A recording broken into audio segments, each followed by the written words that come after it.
Hello and welcome to a bumper episode of the Alfa Romeo Driver podcast, brought to you by the Alfa Romeo Owners Club. I'm Guy Swarbrick, and for episode 114, we'll be focusing on the upcoming Lancaster Insurance Classic Motor Show at the NEC. But I'll also be providing my first impressions of the new 2026 Alfa Romeo Tonale. I'm joined today by Club Chairman John Griffiths, Club Manager Nick Wright, and Alfa Females Kirsty Hodson. Good afternoon, everyone. Good afternoon. So it's that time of year again. We are getting ready for yet another classic motor show at the NEC. When is it, Nick? Remind me. It's the 7th to the 9th of November this year, Guy, at the NEC again. Okay, so next weekend. Yes, indeed. Always a huge event, John, and we're usually a little bit secretive about exactly what's going to be on the stand, which is a tradition we're going to break with this year. Yes. But what we do share usually is the theme. So we're going to talk about a couple of other things first, but just to make sure that some of our audience stays on the podcast a little bit longer than they would normally, let's give them a bit of a teaser. What is the theme for this year? So we like to think of it a way ahead of the event, a good year in advance, because we want to spot suitable cars during the year coming to events, maybe winning awards at shows, that kind of thing, or ones that we get involved with through the Alfa Club model registers. And it was that kind of prompted this discussion among our team, as it were, at the show last year. We were very much hoping that the new Stelvio would be out, so the new big Alfa Romeo. So we were thinking big Alfas, and then we started to think, well, that new Stelvio might be all electric, so let's have a go for big capacity engines, which came down to 6-cylinder and 8-cylinder models. So let's have a celebration of 6 and 8 cylinders, the big stuff, particularly as we've recently had a show stand which was all Alfa Suds, the small engine machines. So, and Alfa has got some phenomenal cars with big engines as well. So it's a great excuse. We love the show. We want to celebrate the cars. There you go. Cracking general theme. We always get great feedback as well for having a variety of models, not just one kind of model. Essentially, everything pre-war was a 6 or 8 cylinder, but I think we're going with post-war, aren't we? Yeah, we are. It seems that the focus of the show has moved very much to newer models. I think maybe that's some of the fact that I've been involved with this show for 30 years and I'm getting older. but it's very much, you're seeing 80s and 90s cars here being really popular around the various stands. I still struggle to get my head around things like a Ford Sierra Cosworth being a classic car, but it is. Well, I think it's that classic thing of that's long enough ago that the people who couldn't afford them or had them in period, their kids have now left home, they've got some disposable income and they're thinking about buying the car they fell in love with when they were a teenager or in their early 20s again. Absolutely. It's not going to stop us having pre-war cars on the show stand again. We've done it before and they've gone down really well. But this year the focus has been more to the kind of 1950s and onwards. And nowadays I have to recalibrate my brain to think that was 75 years ago anyway. So it's scary. It's all about nostalgia, as you say now, isn't it? Yeah. It's the car that your dad had, like the Ice or something, for example. Oh, my favourite. That's not a classic car. That's a shed on wheels.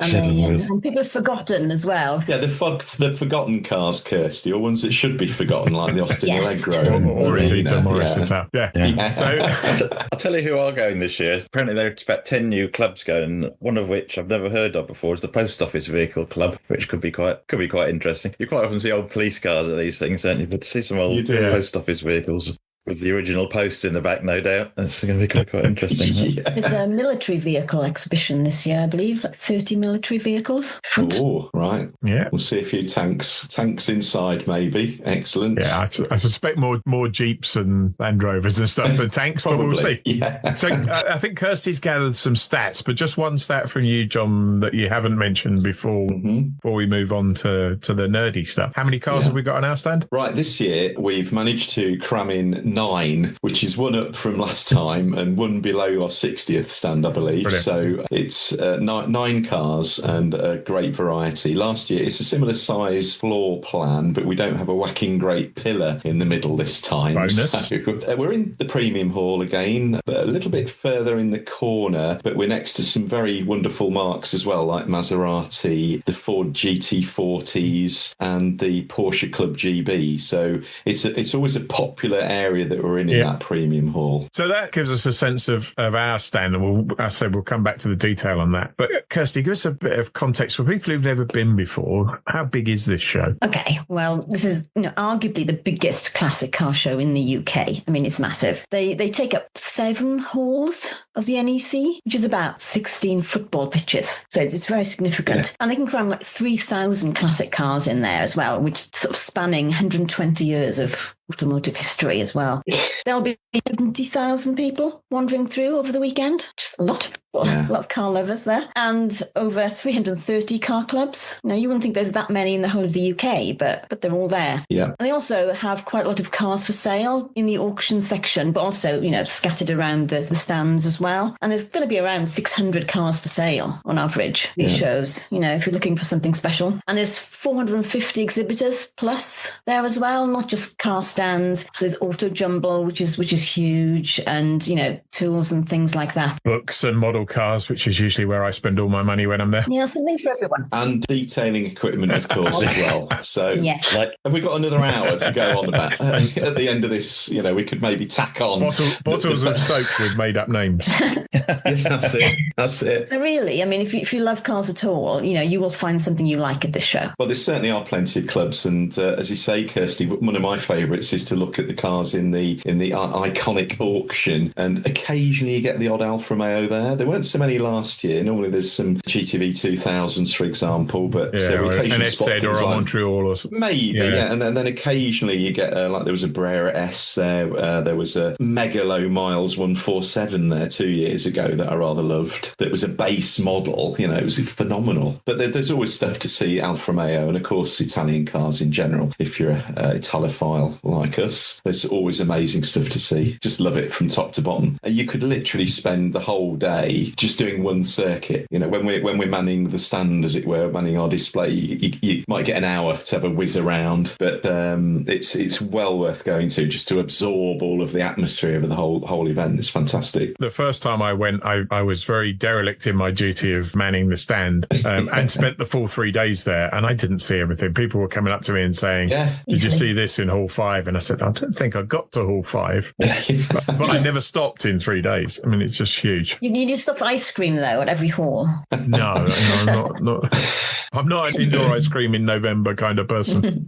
Another of my favourites is it's the Maguire's showcase stand, where you've got winning cars from various car clubs that Maguire's sponsor. That's always a good focus point to go to. But we also get some of the motoring celebrities along to that we often see near our own stand. Ant Anstead, for example. Friend of the podcast. We often see him at the show. Brewer's almost always another friend there. of the podcast. Absolutely. And this year, Richard Hammond he's being very much promoted as a headline person at the show this year. So we'll see if he deigns to visit our corner get him on the podcast in Hall 1. Let's see. He's being bigged up, is he, this year? Yeah, exactly. He needs a lot of that. He's getting up to 5'6". Yeah. I'm saying nothing. Me neither. But it's always fun from that angle as well. And we're going to be recording a podcast there as well, aren't we, Guy? Yes, so we'll be live in the podcast cafe. We're on at 2:00 on the Saturday. Great stuff. If people want to come along, they're more than welcome to come and watch it live. If we can make it work, we'll live stream it. And we had a few problems with that last year. But even if we don't live stream it, we will record it. We'll have a couple of webcams set up in the cafe. And so that will go live on the website afterwards. In terms of what we're going to talk about, I think last time we did mostly a walk around of what was on the show, which obviously we'll do for people who haven't yet visited the stand, people who are coming on the Sunday. But the other thing I thought would be nice to do is to answer some questions. So if anybody's listening to this podcast and have some questions for the team, then email me at the normal editor email address, and we'll try to answer your questions live on stage. I say live on stage, live sitting in some comfy chairs. That's it. That sounds very dangerous. We'll see. We'll answer anything. Give us anything. I'll filter the questions. Send us anything. We'll choose the ones that are safe to air in Hall 3, which is actually a fair distance from the club stand in Hall 1. It took a while to find last time, didn't it? It was a back corner so apparently at the far end. It's in a much more prominent position. I think it's in the same hall as last year, but much more central within the hall, so much easier to find. That's good. Yeah, it wasn't good for passing audience members last time, was it? No, not at all. But it's a great innovation. I think people who found it enjoyed it last year, and we certainly enjoyed doing it. It was very popular on YouTube too. I think people were curious to know what we look like. I'm sure they were quite disappointed when they found out. So a lot going on, Nick. How much does it cost to go, and are there any discounts available for members? Funny you should say that, Guy. We do. Yeah. It's almost like we talked about it before the podcast. Our ever-growing list of discount codes on our website. Yeah. We do. It's full price tickets are, I think, $42.50 on the Friday, $37.50 on the Saturday, and Sundays $35.50, I think, for an adult. There are family and multi-day options available on that. We have our unique club code, which gets £4 off a single day ticket, so that's worth doing. That's decent. It is. Our code this year is CCCFNOV5183. If anyone wants it. I'll put that in the show notes on the website as well. So yeah, that's available on our website, or just drop me an email if you want it again. But it's a decent discount to be had. You can also pre-book your parking if you're going by car, so it just costs you one kidney instead of two. I think that's very worth it. I recommend booking the parking. It is, yeah. And I've got pals coming who like to park at Coventry Station and then pay about £5, which is almost free, and then you hop along on the almost shuttle service of a train to the NEC and walk through from there. That's probably saves you money on the parking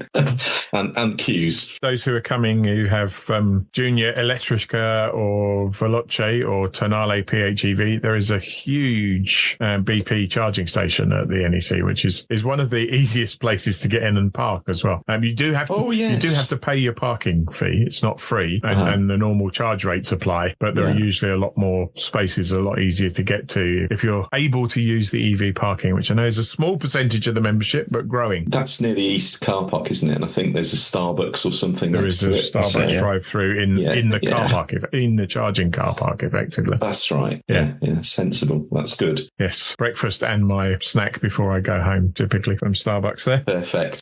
Yeah, so we talked about some of the things that we are able to see, things that are around in different halls, like the auctions, the book and model sellers, and the auto jumble and all of those kind of things. Some of us don't really get to leave the stand very much, Nick. So what's your weekend typically like? Well, generally, John puts the ankle tag on me on the Thursday. Yeah. And if I leave the gazebo confined, it's the electric shock of his leg. It's just so busy. I mean, it's 1 minute, it's Thursday, we're setting up. We're panicking because the cars aren't turning up. And then when they turn up, we're panicking because we can't fit them on the stand. Or because the delivery driver broke them. Oh, that was only once, wasn't it? Yes. Yeah. It was only a GTAM, so... Only a GTAM, first in the country. It was nothing critical, no. Yeah, so then obviously there's show days, Friday, Saturday, Sunday. Just 1 minute it's Friday morning, next minute it's Sunday night. We're packing up and going home. It's just madness, really. But it's good. There's an incredible footfall there, and it's good for the club, signing up people, talking to existing members, other people, the hangers-on that go around all the stands and talk to everyone. That's always interesting. But that's good. Yeah. It's just a very, very busy show. Yeah, there's an awful lot of companies that want to organise tours of everywhere. So we always have plenty of piles of brochures left with us, and some of those do come to fruition, of course, but that's just one thing. But there's always lots of people trying to ply their wares and come into the club, some of which do end up as favourable discounts for our members. So good. And obviously, if you walk around the stand, there's a lot of Midlands accents from the Alfa crew on the stand, but people come from quite a lot further afield than just the local area, Nick. They do. Well, the thing that always amazes me is the people from Ireland to come over. They just fly over from Dublin for the day and back again, because obviously the airport's in the NEC virtually. So it's just incredible. It takes them less time to travel from there to the NEC than it does for me to drive there in the van. Yeah. It's probably cheaper to get a Ryanair ticket than it is to park in the car park as well. Yes. So people do come from all over. Yeah, so it's really good. I wonder if it's cheaper to fly to Dublin on Ryanair. Oh yeah, and then fly back. Yeah. But it's always absolutely fascinating to meet obviously there's members come from all over too, but the interaction with the general public is tremendous. And we choose 9 very varied cars, but always somebody says, "What, no sud?" or "What, no spider?" or we have a list of the ones. But this is the beauty of our club. We've got 100 models that we could potentially display. Well, it it's inevitably somebody who didn't come last year when the stand was covered in suits. Correct. Yeah, it's what happens every time, but we try to be representative, and we've got a tremendous selection this year. So that sounds like a good cue. Yes. How are we going to do this? Chronological order or number of cylinders? Or I've got them on a plan view. It might change, so you could almost do it by any of those. But shall I start at a random list? Sounds as good a way as any. Whenever I think of big cylinder cars, I always automatically try and think of a way of fitting an 8C in, because I just love the things. And we've done it again. Last year we had Andrew Greenhalgh's 8C Spider, but we've got an 8C Competizione coming this year, and it's one that's not been displayed on before at the stand, and occasionally comes to shows. And it belongs to Adrian Jardine, so it's a beautiful example. It's Rosso Competizione, and it has the unusual optional spoked alloys as well, rather than the 5-hole ones. So it's not one we've had at the NEC before, and we've had a couple of other 8Cs through the years. I think, Kirsty, you've used that as a taxi on at least one occasion in the past. Yeah, I've done. Yeah, National Alpha Day. And the sections of registrars meeting, I think. Probably. Yes. But lovely car. It really is. It's gorgeous. It's a lovely example, isn't it? People always love seeing them, and it gets conversations going about why don't they make cars like this anymore and all that. But there's loads that can lead from that. With Alfa Romeo's Halo machines, we've got the T33 Stradale today, but people adore seeing it. They also think it's a new or current model. We often get that with cars, but probably more whenever we have a 4C on, though. They think it's a current machine, even though they stopped selling them, at the end of the 10s. Yeah. Timeless design, though, isn't it? Oh, absolutely. Yeah. It's beautiful. And it was designed to look like a classic when it came out, in the early noughties as a concept originally. So tremendous car. And another car I like to have an excuse to get on is a 6-cylinder, though, and that's the good old ES30 SZ, the Zagato machine from 89-90. And my really good friend Keith Krog of South African descent is bringing his over for us. And it's a car he's owned from new. So it was actually... When you say bringing his over, not from South Africa. Not from South Africa, sorry. He is of South African descent, but he lives about 40 miles away from the NEC. So Market Harborough direction, so he's going to drive it over. A beautiful car, it's really low mileage, and a really excellent example of this stunning machine that was designed to shock Il Mostro, the wonderful red wedge, as it were. And he's owned it from new. When he saw this was for sale, this car was coming out, he thought he just had to have one. Happened to be on holiday with his good wife in Switzerland and spotted it in the showroom, and that was it. He had to have it, and so sold the children, I think, and he's owned it ever since. So it's a cracking example. So we've got that one there. And it's a funny thing, yes. I mean, I've always loved them, but you look at it and you think, it's unique and it's very different to anything else Alfa had ever done, and can't see where any of those design cues are going to get picked up again later on. And then 20 years later, 25 years later, 3 headlights become the norm. Yeah, taken straight from the SZ. Yeah, and we've got them today, haven't we, on the latest cars? So and that was it. That was really the starter for it. Yeah, terrific. Again, no particular order. We've got one of Alfa's earliest 6-cylinder machine, more mass production machines was the 2600, and we've got a 2600 Spider from, I think this one's 1964 coming over. It belongs to Jeremy Cowper. A beautiful example. We have had this one on display before, but many years ago, and he keeps it beautifully, and it's a fascinating colour as well, a pale greeny yellow. It looks different sometimes under different coloured lights in the NEC. Now they've got bright white LEDs, it'll probably look quite different from the photos I was looking back at the other day. So a beautiful machine, and a credit to him how he keeps it so well. He's also got a 2600 Saloon, but it's not quite ready yet, so he was hoping to bring that originally, so we had something afresh. But well, at least this means we've got an answer to people when they say, "Isn't there a Spider on the stand?" We can. There it is. Exactly. So that's a stunning inline straight cylinder, the last inline 6-cylinder Alfa have made. So there's another minor talking point for people who possibly like not that. the last ever, given some of the rumours that are coming out about Giulia and Stelvio replacement. Let's see. But certainly inline rather than V6. But let's see. There are rumours that it will have the Hurricane Yeah. Straight six from dodgy American company. Dodgy. Dodge. That's it. Let's see.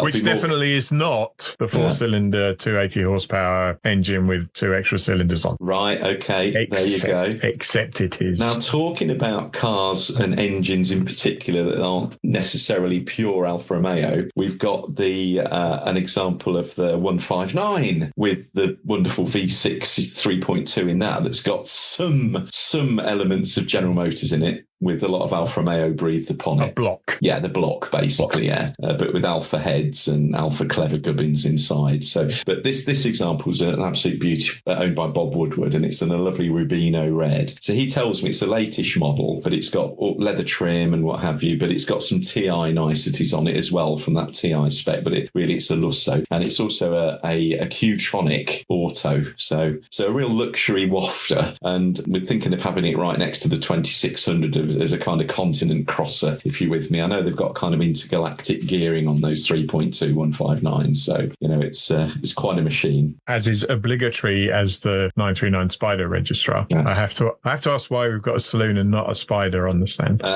Okay, it's because you might be looking ahead at next year's theme, so of spiders, but we haven't fully decided that, but we do love having a spider as a theme every now and again. We've not had one for 5 years or so. As a 3.2 V6 Q-tronic owner, I would point out that gearbox has 2 modes. It has wafty, smooth, automatic mode, or you can press the sport button, in which case it screams like a maniac until it changes gear. There's nothing in between. You can have scream or waft. Or waft, yeah. You click in between as you drive, great stuff. So, as well as the GM block supersonic V6 and the 159, 260 brake and all that, we had to have a Busso engine in there as well. And I thought a later Busso in particular, 3.2. And we've had various GTAs on the stand, including last year with the 156 GTA of Dave Atkins. But we thought we'd have a 916 GTV, the facelift 2003 car. And we were looking for one. Can we find a nice one? And then lo and behold, at Mitcar a couple of weeks ago, a beautiful silver one wafted in belonging to Neil Shaw, who runs the Lincolnshire section. And it turns out he's owned that silver one from brand new, and it's only got 30-something thousand miles on it. So cracking example with a bit of history to it too. And as I spotted, it's got one of the obligatory little door dents in it as well, because I think most 916s with a curvaceous shape have to have one of those as a rite of passage. But we'll see if we can obscure it, but it's only tiny. He might have had it fixed. If he hears this, he'll probably get the dent repairman out. But we'll talk about this a bit more later on. But I've just come back from a press trip to Italy. Yeah.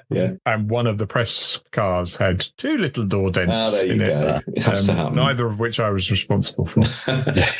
but no, honestly, this is a cracking car, and it's something different to have with that amazing engine, 240 horsepower and all that. Brilliant. And talking of Bussos, it's the 40th anniversary of the Alfa 75, so we absolutely have to have a 3-litre V6 75 there. And we've got a beautiful red example belonging to Chris Oxborough. And Chris is an Alfa absolute 75 nut, and he used to race 75s in various guises in the Alfa Championship back in the late 90s, early noughties. But his car was an absolute wow at the National Alfa Day this year, and he's been doing even more work to it. So as I speak, I think it's this Friday that it's getting its repainted bonnet fitted. So it's going to look amazing. So very much looking forward to seeing this one. Nut and bolt restoration. I've seen images of it in bits, and it's a late model. I think it's a cloverleaf. It's a J plate. So should be an absolute stunner for everybody to enjoy. I should say the 159's there as well, because it's the 20th anniversary of the 159s. So that was the other reason, Guy.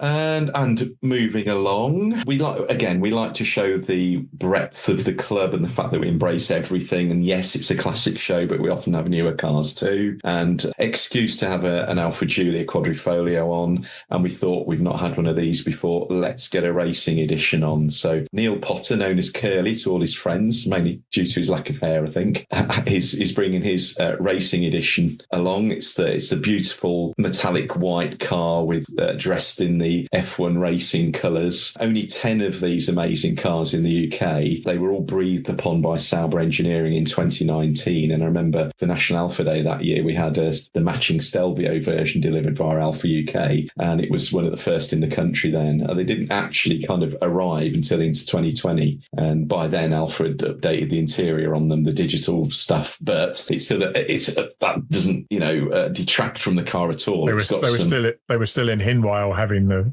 carbon bits glued on while the interior was being changed. I genuinely think they were. So yeah, it's got all the Sauber Engineering badges on the side of it, on the special side skirt. So I won't give all the game away on it, but there's a stunning car to see up close. And that racing livery is painted on as well. When we first saw the photos, we thought, that's got to be a vinyl, but it's not. It's full paint. Beautiful machine. And next to that is another stunning car, Alfa Montreal V8. We've not had one of those on the display since about 2016, I think. And we've managed to get one in Montreal green that Julia's and other cars can be painted in now. And it belongs to Phil Lawrence, who's owned this one for 36 years. Super guy. I managed to meet at Mitcar again, and I adore them in green. They just look amazing. And this is he's owned it for many years. He's recently had it refurbished fully, so it's a resplendent model of it. And it does mean next to the red 75, the white Giulia, and a green Montreal, we can create a tricolore as well. So It's so distinctive looking, that car as well, isn't it? Yeah, there's so many details on it. And, I've known these cars since I got into Alphas properly in the 80s. And it was only a few years ago that I realised that the headlight strakes actually flip downwards when you put the headlights on. I always thought they retracted. But, if he leaves us the keys, we can exercise that for him during the opening of the show because it's fascinating. But, yeah, a NACA duct on the bonnet. Exactly, that doesn't actually have a slot in it, but it looks great. It looks great. And it probably, given the way NACA ducts work, it probably directs the air away from the windscreen. Yeah, it might do. Yeah, it might be deflecting wet rain and rubbish off the road, maybe, but stunning cars. So all of those 8 make up our 6 and 8 cylinder cars, and then we've got another one that doesn't have any cylinders. No cylinders. No cylinders. Yeah. So again, we talked about we'd hoped we might have an early Stelvio in there, but a new Stelvio. But of course, that's gone back a little way. And may not be on the same next year. Yeah, exactly. Or the year after. We'll see what happens if they're going to retrofit combustion engine in it. But no, we've got we had a Junior Speciale on the stand last year as about the first in the country, that was. This time we thought we'd get the Junior Veloce on to show that Alfa Romeo as a brand still embraces performance, and this is one little hot hatch sports urban vehicle, or whatever they want to call it. It's lowered, it's got enormous 20-inch wheels and massive Brembo brakes, 280 bhp from its little electric motor, relatively light as EVs go, 1,600 kilos, I think, something mechanical like that. Limited slip diff. And a mechanical limited slip on the front. So they are an absolute scream to drive. People may have seen the few lucky people that got to do test drives in them at National Alpha Day. And I saw them ripping around the track there. And having experienced it myself, driving a demonstrator on public roads, it's an absolute hoot. It's a car, when you kick the pedal down, your head's literally bashed into the back of the seat. The torque's instant. The first time I drove it was a kart track in Lincolnshire. With the owner of the kart track in the seat next to me. Yeah. And I don't think he'd quite got the terminology right, given the powertrain. Yeah. But he spent most of every lap sitting next to me going, more gas, more gas, more gas. That's it. And you just could not make it run wide. It just tucked in and went round every corner on the track. So I was luckily at our AROC East Midlands section track day at Kerbera Circuit. Our great friend and club member Sabir Ali, who's now at Stellantis New Leicester, brought his nice new demonstrator over to show us. So his red Junior Veloce came along, and he delighted in making us all absolutely hoot for hours on end, ripping around Kerbera Circuit. It's only about a mile long at best, and he was proving how the battery helps with such a tall vehicle kind of keep it on 4 wheels, or 2 anyway. Yeah, but it does a good job of reducing the roll rate. Oh, absolutely, yeah. And we were so impressed with it. It was absolutely in its element there, and you really feel the diff tucking that nose in. It's just an absolute hoot. So yeah, there's your 9 machines. designs, real massive variety from the early 50s, effectively a 50s design through to 2025, the Gini Veloce only landing earlier this year. So, and some amazing stuff in between. I could go on about them a lot, but I'll stop myself. The official theme of the NEC this year is best of both worlds, and I think that's aimed at like resto mods and using modern engineering in classic cars and things. But I think having the Junior next to the V8s and V6s fills the brief as well. I thought you meant best of both worlds was 6 or 8 cylinders. Right, yeah. It's like that line in Blues Brothers. We do both kinds of music. We do country and western. Country and western, yeah. Brilliant, yeah. So. But yeah, that's a really good point, Nick. And we hear about the themes, but we forge ahead with one anyway each year and kind of bend it to fit, don't we, Nick? But, absolutely.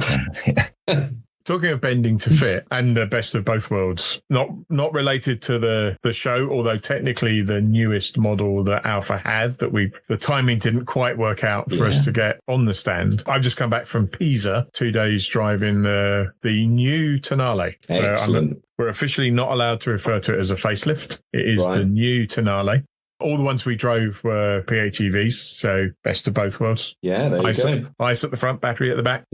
Yeah, really impressive. So given that we're not allowed to call it the facelift Tonale, ask me what's new about it. Go on, Guy. What's new about the new Tonale? Well, mostly it's the grille and the bit underneath the grille, the tri-lobo air intake. But there are some other changes. So it's more of a face push than a facelift. So the front overhang's shorter. Yeah. The Scudetto is now inspired by the 105 2000 GT and the current 33 Stradale. So there is no outline to the Scudetto. It's kind of raised lines that kind of form the shape. And the air intake below is now very similar to the Junior. Mm-hmm. The biggest difference between the one on the Tonale and the one on the Junior is the Tonale one actually has some holes in it. So one of them looks as though it's holes, a mesh and is all molded, but the Tonale does actually, air goes in through there and out through 2 new air exit vents just ahead of the front wheels. So there's a little bit of brake cooling and aero efficiency from the front end. And on the PHEV, that's kind of most of the changes. So there's a few little bits. The traditional gear lever has gone. That's now replaced with a rotary dial. I don't think the industry seems to have decided that the fact that every car is now an automatic means you can do funky things with the gear selectors. Yeah. I'm not sure you have to, but you can. So you've got cars out there where you've got, P, N, R, D and B, I think, on the Fiat 600, where you literally press a button on the center console to change gears. You've got this rotary dial. You've still got some old gear lever type operations. You've got the rocker switch in the Junior. So that kind of hasn't really settled down yet. Most of the rest of the interior is the same. One really cool thing, literally, I have a recurring problem with my Tonale, and I know it's a problem in the Giulia and Stelvio as well, in that the wireless charging pad for the phone gets really hot. Yeah. And so you get a message from Google Maps saying you can't have 3D buildings anymore, and then a red light comes on and it stops charging while it cools down. And what they've done in the Tonale, which is a work of genius, is they've just rerouted some of the air conditioning flow over the top of the mat. And so you've now got a cooled wireless charging mat. There you go. Which certainly in the 3-hour test drive that we did around the Tuscan countryside seemed to do a good job. The track's wider. So they've widened it by about 6 millimeters on either side, which you wouldn't think makes a huge difference, but it definitely feels a lot more planted than it did before. And it was pretty good before. I remember from the launch of the first Tonale, there was a stat saying that the rate of roll on the Tonale was best in class by a long way. Yeah. That's now better. And they had a guy called Domenico Bagnasco, who I had lunch with at the Junior launch. So he's the guy who did the suspension for the 8C Competizione, who did the tweaks for the Junior Ibrida Q4 and the Veloce. So he's the head of vehicle integration. But he had some interesting charts on what they call overall vehicle response delay, Right.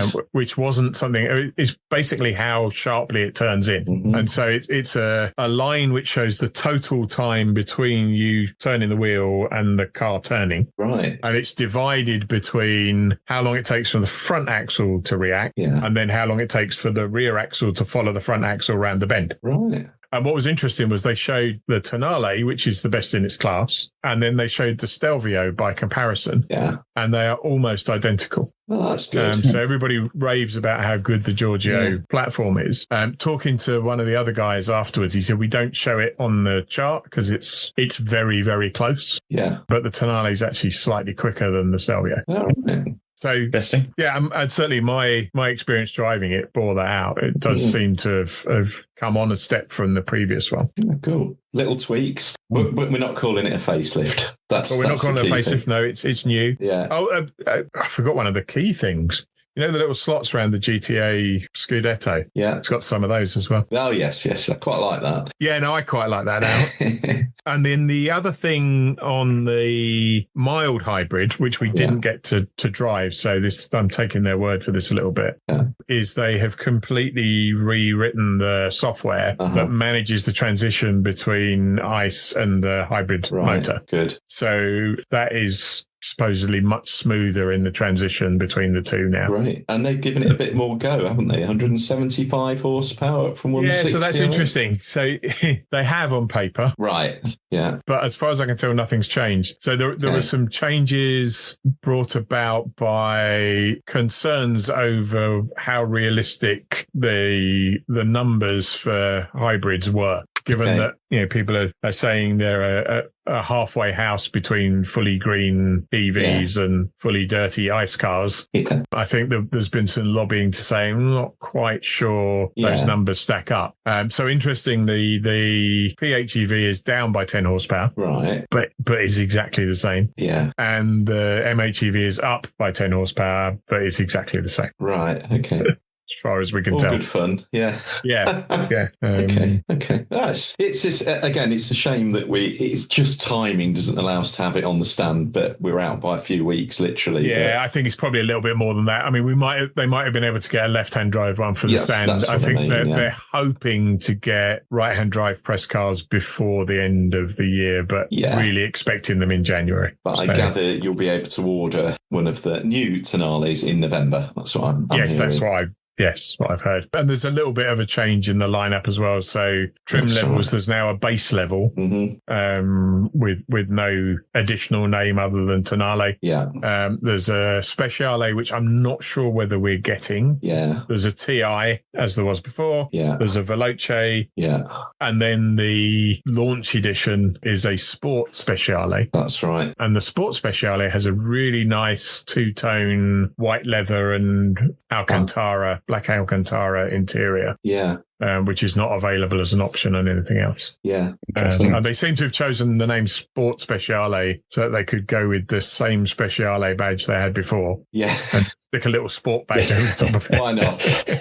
And that's the other huge change. Yeah. It's now got black badges. Alpha badges front and rear.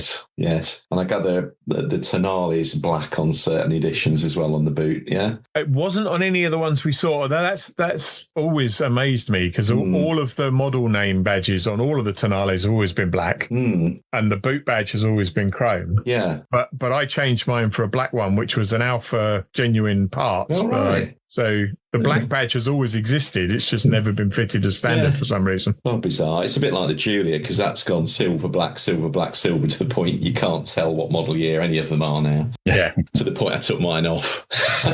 The other thing which has pleased a lot of people, last thing on Tonale, second to last thing on Tonale, is you can now have red leather as an interior option. Nice. Loads of new colours. So there's a Monza green, which is much darker than Montreal green, but you can still get Montreal. Yeah. And there's Brera red, which is the same colour as the Junior Brera red. There's a Jale Ochre, which is a different colour to the Jale Ochre on. Oh, really? So it's Ochre Lippery on Julia and Stelvio, and this is just Ochre on those. And then the usual grey grey, white, black, Etna black, I think. Cool. So will that be a Peugeot yellow then? You can edit that bit out. Yeah, no, it's very, very much on the Peugeot-derived Mito-based platform that is under the Tonale. Yeah, and the other thing which we commented on at the dinner the evening before we did the test drives, all of the cars now have central number plate mounts. Yeah. And the plinth that the number plate goes on is fully integrated into the bottom part of the spoiler bit, the splitter, effectively. Mm. But it's much bigger than an Italian number plate. So the Italian number plate kind of sits in the middle of it. Yeah. It's probably the first time Alfa have produced a plinth that's going to look better with a UK number plate on it than it does with an Italian one. That's quite funny. That'll be an aftermarket thing coming to Temu very soon, I bet. Yeah. Replacement, yeah. Yeah, but I think you'd actually have to replace the whole splitter as well, which is probably a bit much. Yeah. Oh, so an interesting one. Yeah. Yeah. I think to me it's nice. It's a nice update, for want of a better word. It freshens it up in the showroom, but it's not a massive detraction for what was a really good design in the first place. With which is great. I had a stat on that. Apparently, 50% more people choose Tonale based on its looks than the segment average. Oh, there you go. According to their research. Yeah. I think it's a successful update. I look forward to seeing it in the metal. I've seen a photo, kind of split nose-on view of the two, the new one and the old, and you can that kind of accentuates the changes there. But both work to me. But yeah. But I think with the height of the nose as well, they've made the vents bigger. It makes the car look a little bit lower. And actually, I thought I'd hate the central number plate, but on an SUV, it works. I think it works. But hey, it's all subjective, this stuff. Well, mine's coming towards the end of its lease, so I've now got a difficult decision to make, which is Brera red or Montreal green. Oh, there you go. You're going to go for it. Why not? Maybe Monza green. Yeah, the Monza green's a bit... I had a Myrtle green 155 years ago, which is a much darker green. It. Yeah. It's a bit British racing green for me. Is it? I like the Montreal green. Oh, I think everybody does. And best colour ever. I look forward to seeing our green Montreal. Certainly in the top one, Kirsty. Yeah. If it's not the best, it's definitely in the top one. I do look forward to seeing the Montreal in green on our show stand, because to me it's a lighter green than it is on the latest Alphas. But we'll have to chat to Phil there, because I'd be surprised if it's not had a respray in its life. But I must say, in the metal, it looks flipping gorgeous. So an interesting conversation about colours while I was at the event with Alessandro Cognati, who's the product manager. Mm-hmm. And they actually ran all of the colour names by Lorenzo Ardizio at the museum, who is kind of Mr. Alfa. He's written a couple of books. He's written a book on every Alfa that's ever been made. Yeah. And he was saying, please don't give a new colour the same name as an old colour, because it just causes all sorts of problems. Yeah. Which was the case with Misano Blue, where the Giulia and Stelvio Misano Blue is nothing like the 939 series Misano Blue, much lighter. So the names are all carefully chosen to be the same consistently. So Brera Red is the same paint as the Junior, and the new ones, Monza Green is called Monza because they've never had a Monza Green before. Oh, great. That's good to hear. Because Monte Carlo Blue gets confused between models as well. It was a different shade on a Brera. Yeah, and Monte Carlo Blue is probably closer to the current Misano Blue than it is to the old Misano Blue. That's right, yeah. It's all terribly confusing. Anyway, that's what we love about Alfa. We should end the show by going back to the NEC, because that was just a kind of 15-minute diversion that I stuck in at the end. Yeah. So, John, what are you most looking forward to over the 3 days? I'm looking forward to, again, seeing these big cars and how different they look when they're under the bright LED lamps on the fresh new blue carpet that we've got this year, and just experiencing them all together and then getting the public reaction. That's probably my favourite. You know, on Friday when the press is in there, it's a Saturday, the busiest day, when you really get the proper reaction. You see the pools of people gathering around particular models. I'm just fascinated to see which one will get the biggest crowd around it. That's just fun, and I can't, we're going to park the Junior next to us, and it'll be interesting to see the public reaction to that with its massive wheels on this year as compared to the more standard Speciale we had last year. Maybe I finally found a use for AI. Maybe we'll video the stand for the 3 days and then ask AI which was the most popular car on the stand. What a great idea, yeah. Let's assume it's a different one. Yeah. Yeah, it'll come back and say it was a Maserati Ital. Yeah. Certainly. It'll make it up. Brilliant. I like it. Nick, it'll be on the stand, whatever your highlight is. But as always, I think it's the people, as John says, it's the people at the shows, whether they're members or potential members. Loads of people I only see once a year at the show. It'd be good to see them again. So yeah, that's the people I look forward to. And I think I've said before, it's strange you're in the hall all day and you just nip out to get a sandwich, and there's usually a Comic-Con thing going on or something in the NEC, and you stood next to Darth Vader with a ham sandwich in his hand. It's always a dog thing. In the years that I've been going, and they've both been at the same time, I've seen one person who I think either went into the wrong hall or was a comic and classic car fan who bought tickets to both shows. But I don't think there's much crossover. There isn't, no. And we've joked before, haven't we, Nick, how we walk out and all the Comic-Con crew are coming in dressed in their, silver foil and anime outfits and things made out of cardboard boxes, and we laugh at them. And we're both wearing bright red Alfa Owners Club kids. and they're laughing at you. Exactly.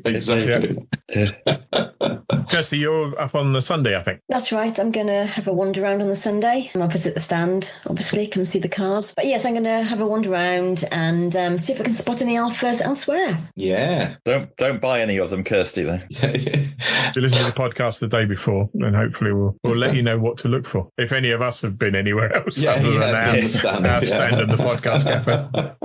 Yeah, it's super. Brilliant. Thanks, everyone. Look forward to seeing you there. Indeed. Great stuff. Thanks, everyone. Thanks, Guy. That's it for this episode. Apart from next week's live show at the NEC, we'll be back in 5 weeks' time on Sunday, December the 7th, with another instalment in the No Such Thing as a Brera Quadrifolio series. And we're hoping to line up a very special guest for that. Episode 116 will be available to download from 1:30 p.m. from the club's website, Spotify, YouTube, Apple Podcasts, Podbean, Podcast Addict, and everywhere else good podcasts are found. Until then, stay safe.